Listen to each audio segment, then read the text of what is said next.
प्रभु यीशु मसीह के अतुल्य नाम में आज के इस सभा में आपको स्वागत है। विश्वासियों के लिए, कलीसियाओं के लिए एक महत्वपूर्ण विषय के ऊपर आज मैं ध्यान देना चाहूंगा। देने के विषय में बाइबल क्या कहते हैं, ये एक महत्वपूर्ण सवाल है। आपने सुना होगा या आपने खुद पूछा होगा, क्या देना जरूरी है? और आगे बढ़ के, क्या दशवांश देना जरूरी है? और फिर आगे जाना है तो ये सारे दशवांश जो है अपनी स्थानीय कलीसिया में देना है। बहुत सारे सवालें आपके मन में होंगे। बहुत लोगों ने मेरे से यह सवाल पूछा है, इसलिए मैंने सोचा कि इस विषय के बारे में अभी भी लोग असमंजस में हैं और कुछ स्पष्टता परमेश्वर की वचन की आधार पर लाने की जरूरत है, क्योंकि यह मसीहियों के लिए एक महत्वपूर्ण विषय है। कई कलीसिया वर्तमान समय में आर्थिक तंगी में से होकर चल रहे हैं। वास्तविकता यह है, समाज में असमानता इतनी बढ़ती जा रही है, उसके ऊपर भी कई सवालें हैं। दूसरी तरफ संपन्नता और समृद्धि की प्रचारक जो है, लोगों को बोलते हैं कि आशीष चाहिए आपको तो तुम्हें देना पड़ेगा। उनमें से कई जो लोग हैं, उनकी जीवन शैली देखेगा तो लग रहे हैं कि 5 स्टार स्टाइल में अपने जीवन जी रहे हैं। यह भी एक बड़ी चिंता का विषय है। इसलिए यह शिक्षा महत्वपूर्ण है। हमारा परमेश्वर उदारता से देने वाला परमेश्वर है। यूहन्ना 3:16 सबका जाना माना पद है, क्योंकि परमेश्वर ने जगत से ऐसे प्रेम किया कि उसने अपनी इकलौता पुत्र दे दिया। उसकी देन के बारे में बहुत स्पष्टता से और सुहावनी रीति से वहां पे बताते हैं। परमेश्वर ने अपनी सर्वोत्तम दिया, वो अपनी अनुग्रह के असीम धन बहुतायत से उंडेलते हैं। मेरे प्रियो, देना उसके स्वभाव में है और क्रूस देने की सर्वोच्च उदाहरण है। पुराने नियम में देने के विषय में, दशवांश देने के विषय में कई बातें बताया गया है, और ये फिर एक और सवाल उठाते हैं, क्या ये पुराने नियम में बताया गया बात जो हम पर, जो नए नियम की विश्वासी है, हम पर ये लागू है? सबसे पहले कुछ बुनियादी बातों पर मैं जाऊंगा। दशवांश का मतलब क्या है? यह सच में प्रभु की आज्ञा का पालन करते हुए स्व इच्छा से हमारे पास जो कुछ भी है उसका 10वां हिस्सा देने के बारे में है। ये स्व इच्छा से देते हैं, परमेश्वर की आज्ञा के पालन में देते हैं, और जो कुछ हमारे पास है उसकी 10वां हिस्सा देने के बारे में है। कुछ पदों को मैं बता दूंगा, आप नोट कर सकते हैं, बाद में पढ़ सकते हैं या साथ साथ उठा सकते हैं। लेवी व्यवस्था 27 अध्याय उसके 30 पद। भूमि का प्रत्येक दशवांश, चाहे भूमि का बीज हो या वृक्षों का फल, ये प्रभु का है। ये प्रभु के लिए पवित्र है। ये बताते हैं कि आप देने के बारे में नहीं है, ये आपका नहीं है, ये प्रभु का है, और ये परमेश्वर ने इसको पवित्र ठहराया है। सबसे पहली ये बुनियादी बात जान ले। मलाकी की पुस्तक 3 अध्याय 8 से लेकर 10 पद आप पढ़ सकते हैं। उसका निचोड़ इस प्रकार से है, क्या कोई ईश्वर को लूटेगा? आप पूछ रहे हैं कैसे? आपके दशवांश और उठाने की फेंटों में परमेश्वर का वचन कहते हैं। तो ये नहीं दिया तो आप परमेश्वर को लूट रहे हैं। जो परमेश्वर का है आप कब्जा करके अपने पास रख रहे हैं।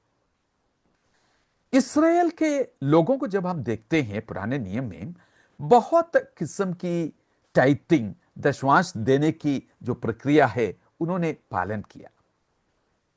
गिनती की पुस्तक 18 अध्याय 21 और 24 पद आप देख सकते हैं। 18 एंड 21, 18 का 21 एंड 24। जो इसराइल के लोगों के दशवांश जो है परमेश्वर को एक भेंट के रूप में दिया जाता है, लेवियों को जो अपनी सेवा जो परमेश्वर के भवन में वो कर रहे हैं, उन्हीं लोगों को वो दिया जाता है। व्यवस्था विवरण 12 की 17 और 18 पद क्या क्या दशवांश उधर बताते हैं? अनाज का दशवांश, पहलौठा, मन्नत की भेंट, स्वतंत्र इच्छा की भेंट इत्यादि। तो दशवांश से लेके और आगे वो निकल रहे। व्यवस्था विवरण 14 अध्याय 28 और 29 पद, हर 3 वर्ष के अंत में अपनी उपज का सारा दशवांश लाना, लेके आना और अपने नगरों में लेवियों, परदेशियों, अनाथों और विधवाओं के लिए रखना। आप ये देख रहे हैं कि तरतीबवार दे रहे हैं और किस किस को देना है, कहां पे खर्च होते हैं, उसके बारे में भी जिक्र है। व्यवस्था विवरण 26 जो है 12 और 13 पद में भी यही बात कहलाया गया है कि 3 साल के अंत में, जिसको ईयर ऑफ टाइटिंग, जो दशवांश का साल कहलाया जाता है, जैसे पहले बताया इस तरह से दिया जाता है। और अपने आप को कहना कि हमने परमेश्वर की आज्ञा की उल्लंघन नहीं किया, हमने उसको भूला नहीं है, ये बोल के देना। ये दशवांश देने की प्रथा जो है, ये कब से शुरू हुई? रुचिकर बात यह है, उत्पत्ति की पुस्तक 14 अध्याय की 20 पद, आप जानते हैं ना, जो सोदोम की राजा और उनकी कई चीजें, और लोत को भी लेके कई राजा इकट्ठे करके जो लड़ने के लिए आए थे, वो लोत को भी और उनके परिवारों को सब कुछ लेकर चले गए थे। अब्राहम जाके उनके साथ लड़ते हैं और वापस आते हैं, सब कुछ जीत हासिल करके सब कुछ वापस लेके आते हैं। उस समय रास्ते में एक बहुत खास व्यक्ति, मेल्कीसेदक उसका नाम है, वो उनको मिलते हैं और वहां पे लिखा है कि इब्राहिम ने सारे चीज जो है उसकी दशवांश उनको दिया है। वो शब्द वहां पे इस्तेमाल किया है कि दशवांश वहां पे दिया है। उत्पत्ति 28 अध्याय उसके 22 पद, याकूब इस प्रकार से एक निर्णय प्रभु के सामने लेते हैं, प्रतिज्ञा करते हैं, जो कुछ आप मुझे देंगे उसके सारे चीज की दशवांश मैं आपको दूंगा। ये दोनों पद इसलिए मैंने बताया, ये व्यवस्था आने की कई साल पहले की बात है। मूसा अभी तक आया नहीं, व्यवस्था अभी तक आया नहीं। तो इसका सीधे मतलब क्या है? व्यवस्था की कारण से दशवांश देने की प्रथा जो है हमारे सामने नहीं आई। ये परमेश्वर के लोगों के बीच में इस प्रकार से एक प्रैक्टिस था कि जो परमेश्वर उनको देते हैं उसकी दशवांश या उससे बढ़कर कुछ अंश जो है वो परमेश्वर के कार्यों के लिए, भवन की सेवा के लिए इस प्रकार से देते थे। कौन सी और चीजें हैं इस्राएल के लोगों ने प्रैक्टिस किया? निर्गमन की पुस्तक 3 अध्याय के 9 पद कहते हैं, अपनी धन और अपनी सारी उपज के पहले फल से यहोवा का आदर करो। व्यवस्था विवरण 18 उसका 4 पद, अन्न, दाखमधु, तेल, भेड़ बकरियों का ऊन, पहला फल। लेवी व्यवस्था 22 की 18 से 23, होम बलि, मेल बलि, स्वेच्छा बलि, शांति बलि, भोजन बलि, मन्नत बलि। निर्गमन 35 की 29, जिस किसी का हृदय प्रभु के लिए स्वेच्छा से भेंट लाने के लिए प्रेरित होता है, वो लोग ये सब कुछ दे। बहुत कुछ मैंने बता दिया, अलग अलग किस्म की दशवांश के अलावा बहुत सारी और चीजें। कुल मिला के ये सारे इकट्ठा करके आप देखें, उनका देन दशवांश के अलावा बाकी सारी चीजें कुल मिला के जो है, ये अनुमान लगा सकते हैं कि करीब 30% से आगे कह सकते हैं उनकी सारे जो संपत्ति और आमदनी जो कुछ उनकी होते थे, खेत से मिलते थे और चीजें होते थे, कुल मिला के 30% से ज्यादा ये लोग परमेश्वर को और परमेश्वर के काम के लिए और परमेश्वर के भवन के लिए, मंदिर के काम के लिए देते थे। और ये बड़ी खुशी से उन लोगों ने दिया। बाप रे, अब आप सोच रहे हैं 10% से और 30% से आगे आप बोल रहे हैं, ये तो बड़ी खतरनाक बात है। घबराइए मत। दूसरी एक सवाल लोग पूछते हैं, क्या सारे जो मेरा दशवांश जो है अपनी स्थानीय कलीसिया में ही देना है? कई लोग ये सवाल उठाते हैं, मेरे से पूछा है। मलकी की पुस्तक 3 अध्याय की 10 पद जो है, आमतौर से हम इसके लिए कोट करते हैं। पूरा दशवांश भंडार में ले आओ, लिखा है वहां पे, मैं इनकार नहीं कर रहा हूं। तो कुछ अगुए जो है इस प्रकार से डिमांड करते हैं कि तुम्हारा सारे दशवांश जो है परमेश्वर के भवन में, भंडार में लाना है। ये स्थानीय कलीसिया है आपका भंडार, ठीक है। यहां मलकी की पुस्तक में जिस भंडार के बारे में बात कर रहे हैं और जिस पद को हम उद्धृत कर रहे हैं, यह समझना बहुत जरूरी है कि यहां भंडार से मतलब क्या है। यहां का भंडार गृह एक स्थानीय चर्च जैसे नहीं है मेरे प्रियो। ये एक नेशनल ट्रेजरी, एक राष्ट्रीय भंडार गृह कह सकते हैं, जहां से, इस भंडार से ये कहां जाते हैं, गरीबों के लिए, जरूरतमंदों के लिए, अनाथों के लिए, विधवाओं के लिए और परमेश्वर के भवन की कार्य के लिए, इन सारी चीजों के लिए ये इस्तेमाल होते थे। जो परमेश्वर, जिन विषयों के बारे में परमेश्वर चिंता करते हैं, उसको पूरा करने के लिए इसमें से संसाधन निकलते थे। आज की संदर्भ में अगर इसको परिभाषा किया जाए, परमेश्वर के भवन की जरूरतों के लिए, उनके सेवकों की जरूरतों के लिए, परमेश्वर के राज्य की बढ़ोतरी के लिए, सुसमाचार के प्रचार के लिए और गरीब, अनाथ और विधवाओं की मदद के लिए, सामाजिक सेवा के लिए, इन सारे चीजों के लिए स्थानीय कलीसिया से उनको चिंता है। और ये जो उनके पास, उनकी ट्रेजरी में आते हैं, भंडार में आते हैं, उसी से इन सारे जगहों में ये जाते हैं। तो मलकी की पुस्तक 3 का 10 जो है हम पर लागू है। ना केवल चरवाहे खुद को मोटा करते हैं और चर्च की इमारत को सुशोभित करने के लिए सब कुछ खर्च होते हैं, या किसी किसी जगह में मैंने यह भी सुना है, क्रिसमस का सेलिब्रेशन के लिए कई लाख जब इकट्ठा करते हैं और खर्च होते हैं, खाने पीने मस्ती में उसको खर्च करते हैं। ध्यान से सुनिए, मैं एक आलोचक के रूप में नहीं बता रहा हूं, परमेश्वर का हृदय जो है आपके सामने रखना और एक चुनौती देना चाहता हूं। जब कलीसिया उन लोगों की देखभाल करने और सुसमाचार को आगे बढ़ाने के बारे में चिंतित नहीं है, जिनकी परमेश्वर परवाह करते हैं, तो किसी को गंभीरता से यह विचार करना चाहिए कि क्या पूरा दशवांश ऐसी स्थानीय कलीसिया में जाना चाहिए या नहीं। ये आपके निर्णय के ऊपर मैं छोड़ रहा हूं। पुराने जो पहले आदि कलीसिया जो प्रेरितों की पुस्तक में हमें मिलते हैं, 4 अध्याय 32 से लेकर 35 पद तक, जो कोई उनके बीच में जरूरतमंद थे उसके लिए सोचते थे। 6 अध्याय की 1 पद जो विधवाएं हैं उसके लिए सोचते थे। मैं इसमें बाद में आ जाऊंगा।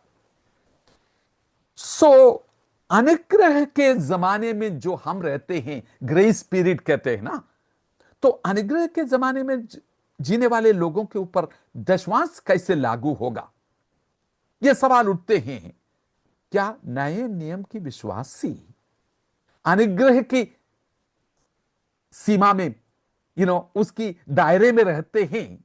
क्या उनको भी दशमांश लेना देना जरूरी है?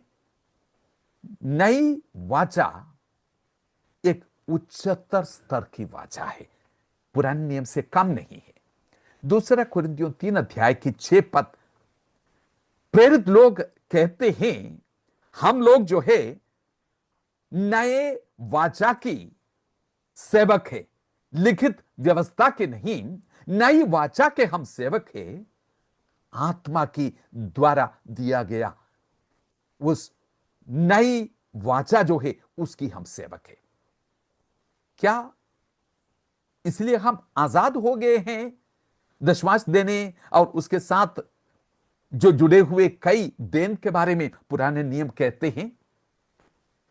द ग्रेस ऑफ गिविंग, दशमांश लोगों को देने की रास्ता में आकर्षित करने का परमेश्वर का तरीका है। दुनिया के लोग जो है ना, ये बहुत स्वार्थी हैं, सब कुछ वो इकट्ठा करना चाहते हैं, देने के विषय में नहीं है, लेने के विषय में बात करते हैं। सब कुछ प्रभु की ओर से और उन्हीं के लिए हैं। तो अनुग्रह इस देन में शामिल है। इसमें फिर हम देखेंगे मत्ती 6 अध्याय की 21 पद कहते हैं कि जहां तुम्हारा धन है वहां तुम्हारा हृदय भी जाएगा। अगर दूसरी भाषा में बोले, जहां तुम्हारा हृदय है धन भी उसके पीछे दौड़ेगा, धन भी उसके पीछे जाएगा। यह हम सोचें, इस विषय में प्रभु यीशु मसीह खुद कुछ बोला है कि ये जो दशमांश और देने के विषय में पुराने नियम में जिक्र है, ये व्यवस्था हम पर लागू है कि नहीं? यीशु ने क्या बोला? मत्ती 23 अध्याय की 23 पद आप देख सकते हैं। प्रभु यीशु मसीह फरीसियों से बात कर रहे हैं। वो कहते हैं कि पुदीने, सौंफ और जीरा का दशमांश तुम देते हो, परंतु व्यवस्था की गंभीर बातों को अर्थात न्याय, दया और विश्वास को छोड़ दिया है। आगे कहते हैं चाहिए था कि इन्हें भी करते रहे और उन्हें भी ना छोड़े, दशमांश देना भी ना छोड़े और उसके साथ साथ न्याय और दया और विश्वास ये भी ना छोड़े। मत्ती 5:20 अगेन प्रभु यीशु मसीह का कथन है, तुम्हारी धार्मिकता फरीसी से बढ़कर होना चाहिए, कम नहीं। ये जो दो शब्द, जो पद आपके सामने मैंने रखा है, ये इस मैटर को सेटल करना चाहिए। ये दोबारा ये सवाल उठना नहीं चाहिए कि प्रभु यीशु मसीह ने इसके ऊपर मोहर लगाया कि नहीं। यस, बिल्कुल यीशु ने मोहर लगाया है और ये कहते हैं कि जो पुराना नियम में देते थे उससे बढ़कर तुम्हें देने की जरूरत है। नाउ देने के विषय में कुछ और बातें आपके सामने मैं रखना चाहूंगा। अनुग्रह से प्रभावित होकर हमको देना चाहिए। कई बातें आपके सामने मैं रखूंगा अनुग्रह से प्रभावित होकर। दूसरा कुरिन्थियों 9 अध्याय की 8 पद, इन वचनों से वो पढ़ के देख सकते हैं, यह स्पष्ट होते हैं कि एक उच्च कानून के हम अधीन हैं, ना देने के बहाने के रूप में हम बोलते नहीं, बल्कि देने की एक बेहतर समझ के साथ हम रहते हैं। तो हमारे प्रभु के देन की उसी को हम दर्शाते। हमारा देना जो है प्रभु यीशु मसीह किस प्रकार से दिया, उसका एक प्रत्युत्तर के रूप में हमारा देन होते हैं। हम स्वयं की तात्पर्य से मुक्त हो गए हैं ताकि हम अपने प्रभु के लिए जिए। प्रेरितों के काम 2 अध्याय की 44-45 पद जो है, सब वस्तुएं उनके बीच में साझे की थी, सबकी जरूरतें पूरी होती थी। 4 अध्याय की 32 से 37 वो एक मन के लोग थे, उनमें कोई भी दरिद्र नहीं था। जो सांचे के थी वो शब्द इस्तेमाल किया है। अनुग्रह से भरे हुए उनका जीवन शैली और सब कुछ देखते अनुग्रह का एक झलक हमें दिखाई देते हैं। प्रेरितों की 6 अध्याय में विधवाओं के लिए, अनाथों के लिए केयर करने के बारे में, उनकी देखभाल के बारे में जिक्र है। एक बात मैं स्पष्ट करना चाहूंगा, प्रेरितों की पुस्तक उन अध्यायों को जब आप पढ़ते हैं, यह समझना है कि प्रेरितों में दिया वर्णन सभी समय के सभी विश्वासियों के लिए एक कानून के रूप में नहीं दिया है, बल्कि अनुग्रह में एक व्यक्ति जीते हैं अनुग्रह की भावना दिखाने के लिए, और उनके बीच में समाज में कैसे जीवन शैली होती है उसको दर्शाने के लिए एक नमूने के रूप में दिया है। एक कानून के रूप में नहीं, एक नमूने के रूप में है। इसको अच्छी तरह समझ ले, कई सवाल वहां रुक जाते हैं। गलतियों 2:10 जो है, पौलुस प्रेरित जो जेरूशलेम काउंसिल में वो भी गया था, वो कहते हैं कि उनमें से मैंने एक चीज वहां से लिया, जब बाकी अब प्रेरितों से मिले थे, कंगालों की सुधि ले। इसी काम करने के लिए मैं भी बहुत तत्पर था, इसी में मैं यत्न करता रहूंगा। दूसरों को भी उसके लिए उत्साह देते हैं। देने के विषय में नए नियम के दिशा निर्देश, कौन सी डायरेक्शन नए नियम हमें देते हैं देने के विषय में, कुछ बिंदु हमारे सामने आपके सामने में रखूंगा और उसी के साथ साथ जोड़ के कुछ पदों को बता दूंगा। यह विस्तार में पढ़ने की जरूरत है। सबसे पहले देना है। 2 कुरिन्थियों 9:7, हर एक को वैसा ही देना चाहिए जैसे उसने मन में ठाना है, मजबूरी से में नहीं बल्कि खुशी से देना है। देना है, देना चाहिए और दिल से देना चाहिए। दूसरा, नियमित रूप से और क्षमा, जो क्षमता है उसके अनुसार आनुपातिक रूप से देना चाहिए। 1 कुरिन्थियों 16 अध्याय की 2 पद देख लीजिए। वहां पे यह बताया है, पर प्रत्येक सप्ताह का पहला दिन, तो नियमित रूप दिख रहे हैं ना, प्रत्येक सप्ताह का पहला दिन नियमित रूप से आप में से प्रत्येक व्यक्ति कुछ न कुछ अलग रखता है और उसे इकट्ठा करता है क्षमता के अनुसार, आनुपातिक। जो प्रत्येक व्यक्ति अलग अलग रीति से देते हैं, क्षमता के अनुसार या आनुपातिक, इसलिए नियमित और आनुपातिक रीति में देना है। और बात जानबूझकर देना है। 2 कुरिन्थियों 8:11, तुमने जो कलेक्शन शुरू किया था 1 साल पहले, उसका पूरा करो, जानबूझकर, इंटेंशनैलिटी इसमें लाने की जरूरत है। और 2 कुरिन्थियों 9:7 में स्व इच्छा से देना है, मजबूरी में नहीं, कोई तुम्हारे ऊपर दबाव डालने से नहीं, स्व इच्छा से देने की खुशी से देना है। एक और बात, बलिदान पूर्वक, बलिदानी रूप में देना है। 2 कुरिन्थियों 8:2 और 3 पद मकदूनिया की कलीसिया के देने के विषय में वो जो बताया गया है, वहां पर सामर्थ्य से बाहर, वो मन से उन लोगों ने दिया, अपनी सामर्थ्य से बाहर उन्होंने दिया, इसलिए बलिदानी रूप से सर्वोत्तम उन्होंने दिया। 2 कुरिन्थियों 8:7 पद, गिव एक्सेलेंटली, सर्वोत्तम रीति से देना। बहुत सारी चीजों में तुम सर्वोत्तम करते हैं, ये अनुग्रह की जो प्रक्रिया है इसमें भी सर्वोत्तम रीति से तुमको करना है, वहां पे बताया गया है। इब्रानियों 10:24, प्रेम और भले काम में एक दूसरे को उत्साहित करते रहो, प्रेम और भले काम में।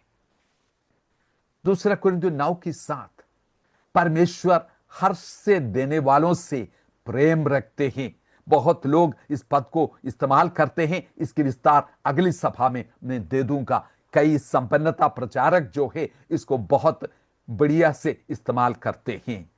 ये लोगों को मैनिपुलेट करने के लिए नहीं है। इसकी विस्तार बाद में हम देखेंगे।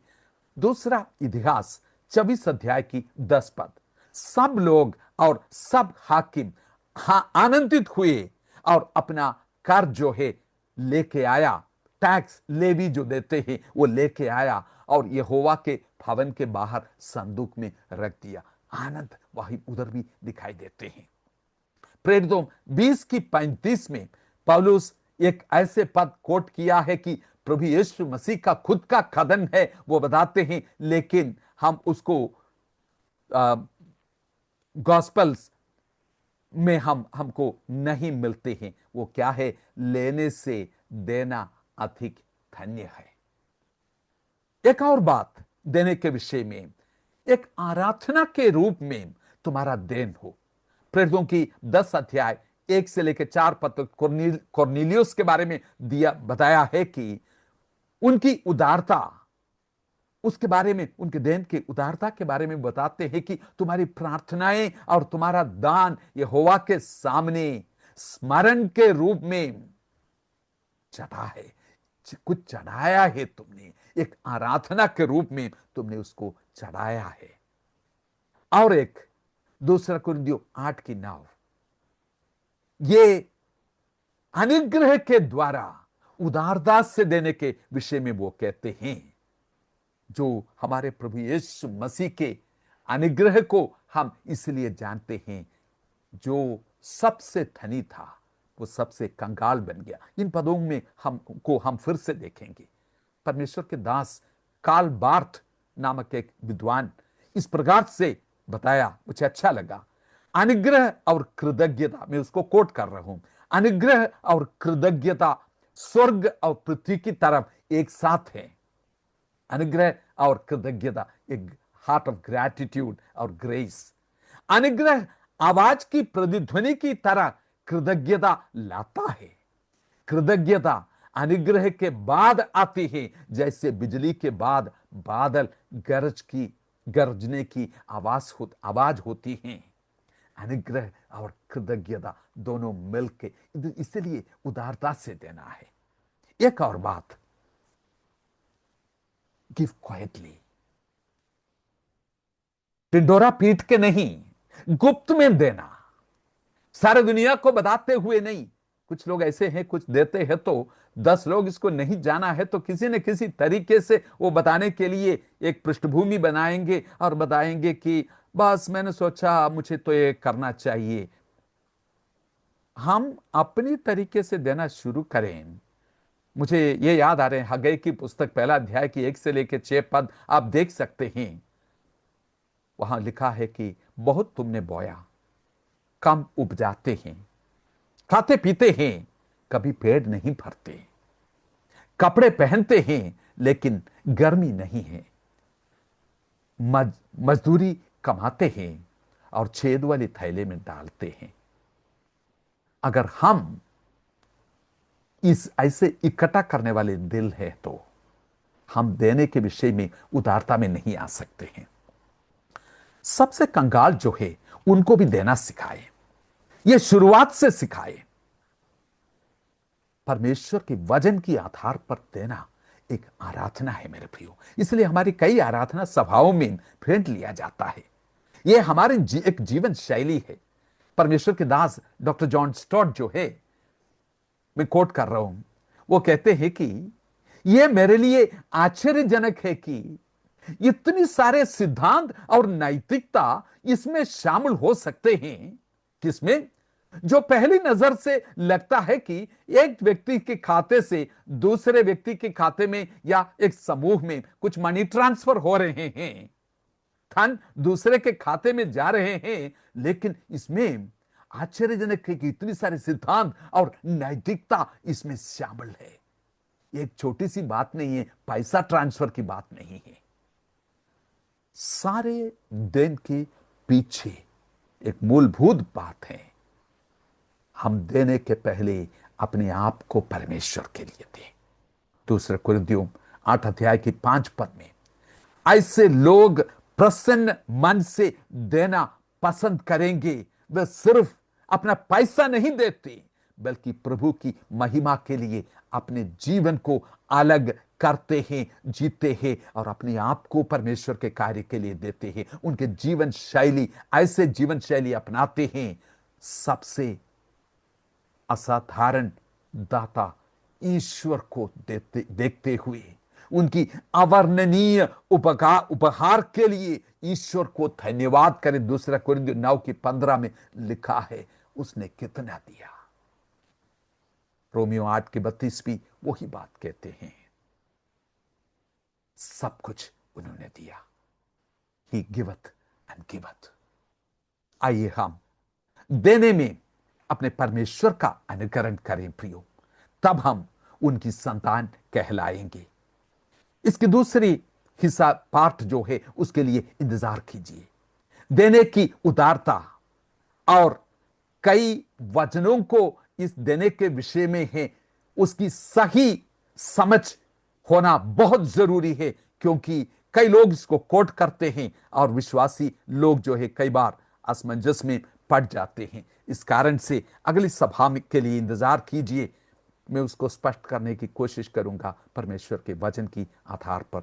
आशा है कि इस वचन के द्वारा परमेश्वर आपके देने को एक बेहतर जगह पे ले जाए, एक स्तर पर ले जाए।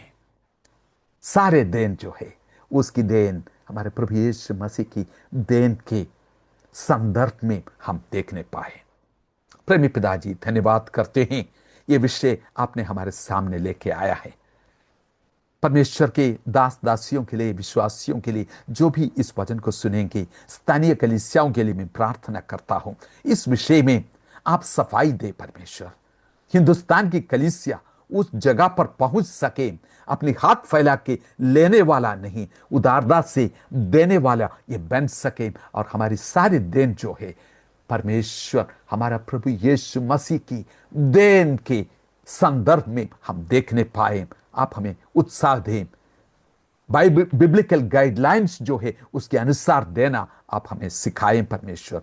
हमारे मन में बहाने के रूप में आने वाली सवालों को प्रभु जी हमेशा के लिए चुप कराइए परमेश्वर, और आपको प्रसन्न करने वाले हम बन सके।